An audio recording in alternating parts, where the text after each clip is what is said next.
Salut, c'est Nicolas Boulay des Alouettes de Montréal. Vous écoutez 103.5 Cool FM. Mon prochain invité a été repêché en début de semaine par la formation des Alouettes de Montréal dans la Ligue canadienne de football. C'est un choix de 4e ronde, 30e au total. Voici Nicolas Boulay. Salut Nicolas, Bon. Comment ça va?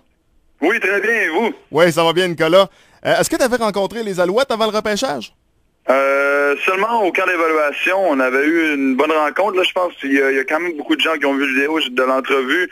Je ne sais pas si vous l'avez vu, mais sinon, non, aucune rencontre. Un appel la journée avant le draft pour me dire qu'elle était intéressée à moi, mais en fait, moi, ça ne voulait pas me dire grand-chose. J'avais eu 7 entrevues au week-end avec les équipes, puis j'avais eu 4 appels la journée d'avant aussi. Donc, j'étais un petit peu confus sur où j'allais aboutir, mais tant mieux, Montréal, c'est vraiment un rêve. Là. Ouais, ben tu sais, pour tout petit gars qui joue au football, là, j'imagine que, un peu comme pour un joueur de hockey, c'est le Canadien, mais pour un joueur de football, c'est les Alouettes. Oui, c'est bien sûr, mais surtout que je suis de Montréal. Donc pour moi, de pouvoir jouer pour Montréal, c'est vraiment un rêve, comme je disais. J'allais les voir justement quand j'étais jeune avec mes parents puis tout ça. Puis je regardais Calvillo jouer quand j'étais jeune. Donc pouvoir jouer avec lui, c'est vraiment quelque chose. Tu disais tantôt que tu avais rencontré quand même plusieurs autres équipes. Est-ce que tu t'attendais vraiment que ça allait être les Alouettes ou tu avais peut-être un doute sur une autre équipe?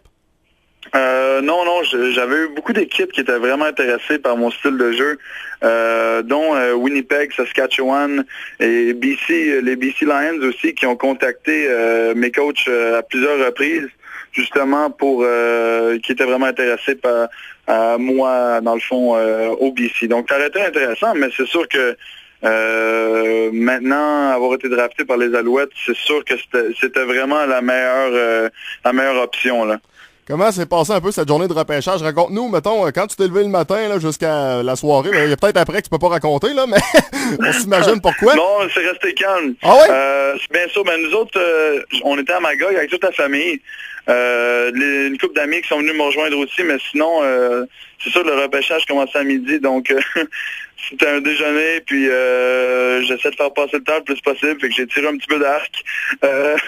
Donc, puis quand le draft est arrivé, on était tous là, on était assis en famille, puis on attendait justement que le nom sorte. Puis juste avant que mon nom sorte, j'ai eu un appel de Jim Pop me disant que dans le fond, le prochain choix de repêchage des Alouettes, ça allait être moi, puis que t'es vraiment fier de les avoir dans leur programme. Donc, c'était vraiment, vraiment excitant, là. Et en plus, t'es le premier joueur du Vert et Or qui a été repêché cette année. Donc, c'est quand même un bel honneur aussi, là. Oui, vraiment.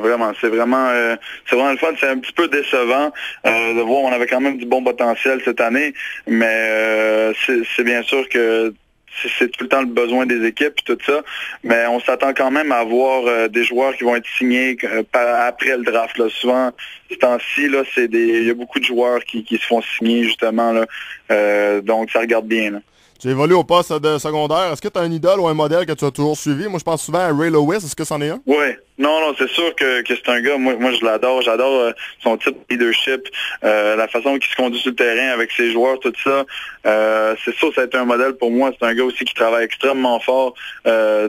C'est sûr que c'est lui qui travaille, un des gars qui travaille le plus fort justement dans la ligue pour être aussi dominant. Puis il a joué un nombre incroyable d'années aussi. Donc, mais sinon dans la ligue, c'est sûr qu'aussi chez Emery et puis JC Sherritt là qui joue pour Edmonton, c'est deux joueurs que j'ai regardé beaucoup, que je me comparais beaucoup à ces joueurs-là. Donc, c'est sûr que aussi de pouvoir rencontrer JC Sherritt puis pas JC Sherritt, mais sur le terrain peut-être, mais chez Emery jouer avec tout ça, puis c'est sûr qu'il va pouvoir m'aider aussi à me rendre un meilleur linebacker. Donc, c'est vraiment, vraiment le fun de faire partie de ce programme-là. Des fois, on parle de la personne aussi, parce que c'est beau être un bon joueur de football, mais rendu à ce niveau-là, pas mal tout le monde est bon. Mais d'être une bonne personne, des fois, ça semble être quelque chose qui peut aider. Je t'écoute parler, t'es quelqu'un, j'imagine, qui a beaucoup d'énergie dans le vestiaire. Oui, non, c'est sûr que moi de l'énergie, j'en ai eu à redonner même.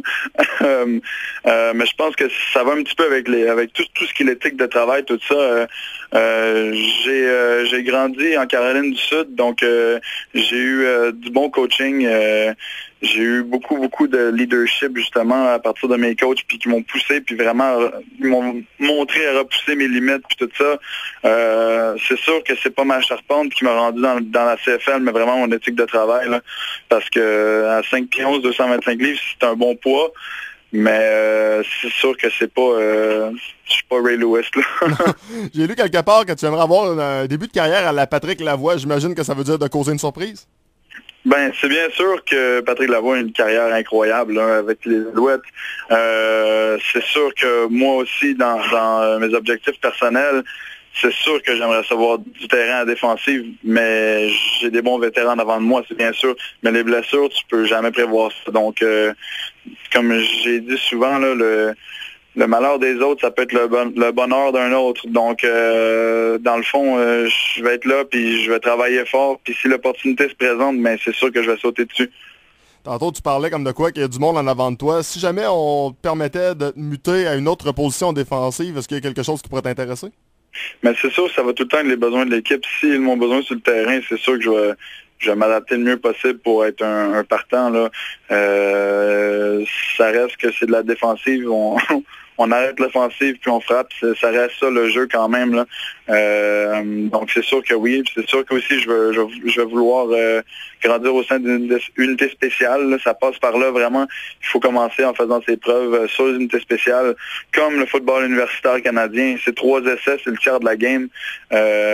C'est primordial, là. Ben, c'est quelque chose, des fois, qu'on porte pas beaucoup attention, mais comme tu dis si bien, les unités spéciales, c'est très important, surtout au football canadien. Jim Pop semble t'avoir un peu dans sa soupe concernant ces unités spéciales. Oui, mais je suis bien content de l'avoir entendu, moi aussi.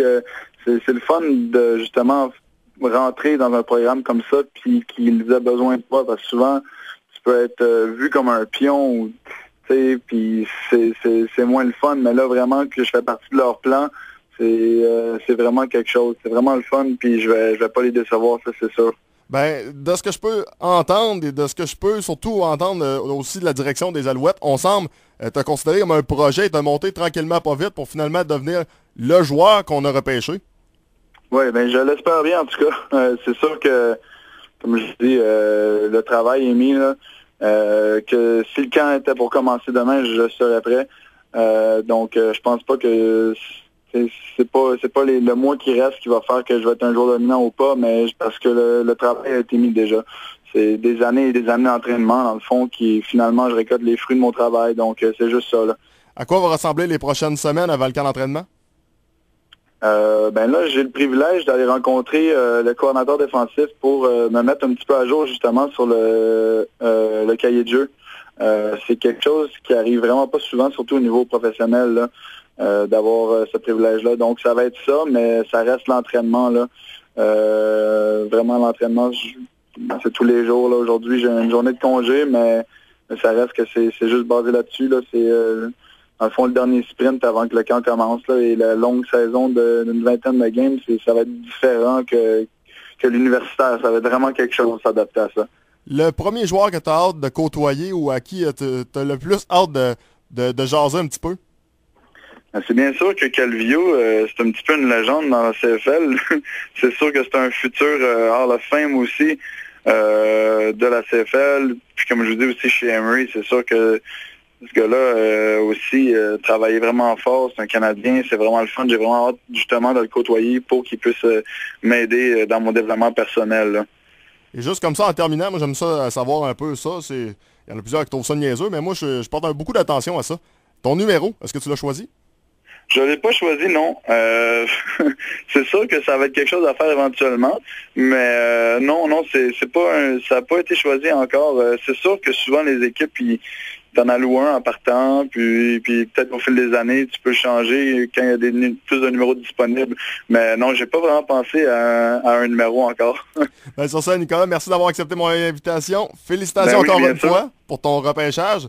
Et sur ça, on va suivre tes performances avec les Moineaux. Tu peux en être convaincu. Merci beaucoup. Passe une belle journée. Merci toi aussi. Bye-bye. OK, bye. Donc voilà, c'était le joueur qui a été repêché cette semaine par les Alouettes de Montréal. Un des joueurs qui a été repêché par les Alouettes. Je vous le répète encore une fois, il est un choix de 4e ronde, 30e au total. C'était Nicolas Boulay.